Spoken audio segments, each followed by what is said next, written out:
students, our today's lesson is going to be very interesting.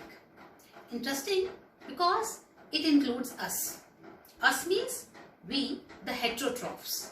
Heterotrophs or the consumers. So we know that organisms, they adapt themselves very well to their environment. And the mode of nutrition or the type of nutrition will depend upon the environment of the organism, the food availability of the food of the organism, and also how it obtains the food.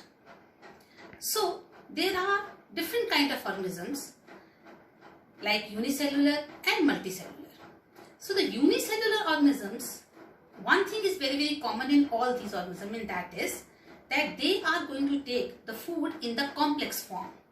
And if they take it in the complex form, then it has to be broken into the simpler ones. And this process is known as digestion. And the digestion, the way of digestion also will, because they are going to take different kind of food, the environment is different, therefore the digestion also, the way of the method of digestion is different in different organisms. Let us see how this digestion takes place in different organisms. So in single cell organism like amoeba, you can see that there are some these finger-like projections, temporary finger-like projections, which are called as pseudopodia. They are the one which engulfs the food, and the entire surface is used by the organism for engulfing food. Similarly, there is another unicellular organism, paramecium, and that uses its cilia, which is present on the entire surface, and it helps the organism to bring the food to a particular spot from where it will engulf it. Let us see a small video which will show you how an amoeba, it engulfs the food.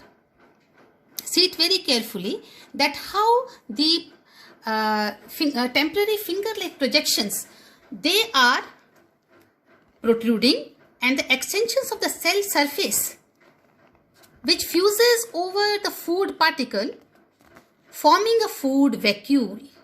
Inside the food vacuole, complex substances are broken down into simpler ones, which then diffuse into the cytoplasm. The remaining undigested food material is moved to the surface again and thrown out of the body.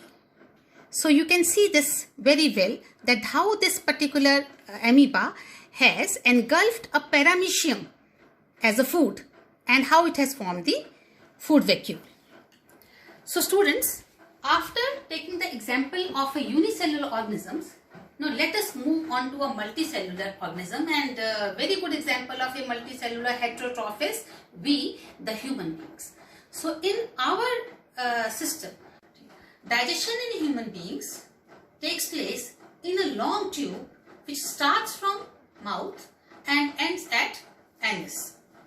So let us have a look on different parts of that particular tube which specializes to perform different functions at different places. Let us see at which place what happens to the food. First of all, we will see that as soon as the food, it moves in the mouth, as soon as the food moves in the mouth, now here you can see that it has got three structures. One, you can see the set of teeth, which is made up of enamel, the hardest substance in the world, and then it is broken here physically into simple pieces, and then it is worked upon by, it has to be also wetted, and that is done by a water-like secretions which comes out from the glands present in the mouth, which are called as salivary gland, and the salivary glands contain saliva. Now students, one more thing I want to tell you here, that physically the food is broken into simpler part by the muscles and different parts, but chemical breakage is also required, and that is something which is accomplished by special biocatalysts which are called as enzymes. And students, in this whole process, you have to remember the names of the glands which secrete these enzymes and also the name of the particular enzyme. and also how that particular enzyme works upon the food and converts it into which form. So first of all comes the mouth, where I have told you that there is a gland present, salivary gland, which secretes the saliva, and the saliva contains the salivary amylase. Salivary amylase works upon the starch and converts it into glucose. So you must have sometime observed that when you eat a bread which has got no taste, but if you continuously masticate it in your mouth, you will see that after some time it becomes sweet, because it has got salivary amylase which converts the starch of the bread into glucose. Now further, once the food is converted into a paste-like structure in the mouth, then from the mouth, this food, it will move into the food pipe, and you can see that it is moving in the food pipe, and this food pipe is called as oesophagus. Students, one thing you can notice that how the food is being pushed inside this tube with the help of these muscles of the oesophagus, and this movement of the muscles is called as peristaltic movements. And these peristaltic movements it is present in throughout the alimentary canal and helps the food to push ahead. Now you can see that the food is moved inside a muscular organ, J-shaped structure, which is called as stomach. Now here inside the stomach, students, there is another gland present which is called as gastric gland. And this gastric gland, it secretes acid, HCl acid, hydrochloric acid, and it secretes mucus, and also it secretes one enzyme which is called as pepsin. So this particular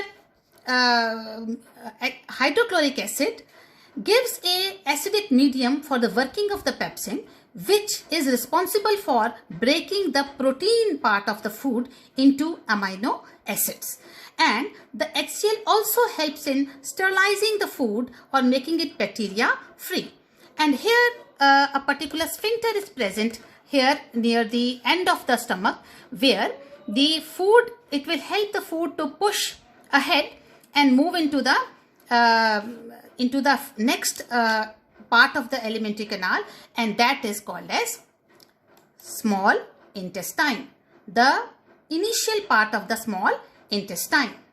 Now students, in the initial part of the small intestine, which is called as duodenum, here the food, another component of the food, which is fats, that will be digested here. But for the digestion of the fat here, there are certain glands, there is secretion of certain glands. One is the largest gland of our body, which is liver, that will secrete its secretion here, and that secretion is called as bile juice. Bile juice will be secreted in the initial part of the small intestine, which is called as duodenum. And here, with the help of this bile juice from the liver, and another structure present here, you can see it between this stomach and the small intestine, between here a leaf-like structure is present, which is called as pancreas. And from the pancreas, there is a secretion of a enzyme which is called as trypsin and lipase. So the bile juice from the liver, what it does is that it converts the acidic medium into alkaline medium and helps the emulsification of the fat, that is breaking the fat globules into simpler parts, and then it helps that so that the lipase enzyme and the trypsin of the particular enzyme secreted from the pancreatic juice, it helps it to break the food from the bigger fat globules into simpler fatty acids and glycerol. Then from here, the food will move to further into the small intestine. And students, into the small intestine, still the intestinal walls of the small intestine itself also secrete all the enzymes like trypsin, pepsin, salivary amylase also, and then it will secrete all the enzymes so that the complete digestion takes place here. So, but it is a very big, you can see that this is a big tube-like structure. The small intestine is a big tube-like structure. So, it also helps in this, but this small intestine, it has got another function, that is because it's a long tube. Its name is although small intestine, but it is actually the very long tube, and it actually helps in the wall inside the small intestine is thrown into finger-like projections, which are called as villi, and they are thickly from all where they are thickly supplied with blood vessels so that they can absorb the digested food. A very, very important part of the digestive system, and that is the absorption of the food. Food should move from the alimentary canal into the blood so that it can be distributed to all the cells of the body. So from here you can see these finger-like projections. They take these food particles, and then from here the food particle will move into the blood, and then you can see that the food from here will move into the large intestine. And in this large intestine, students, the food in this large intestine, the food will continue to move, and then here the water which is present in the food will be absorbed here, and then the food, undigested part of the food which could not be digested by the alimentary canal, that will move ahead, and then it will be stored sometime here in the last part of the large intestine, and then when it will be accumulated in a bigger form, then it will be thrown out of the body through the anus.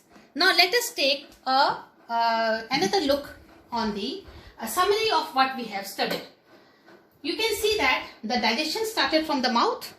Here teeth were present, and those teeth they broke the food and help in chewing of the food.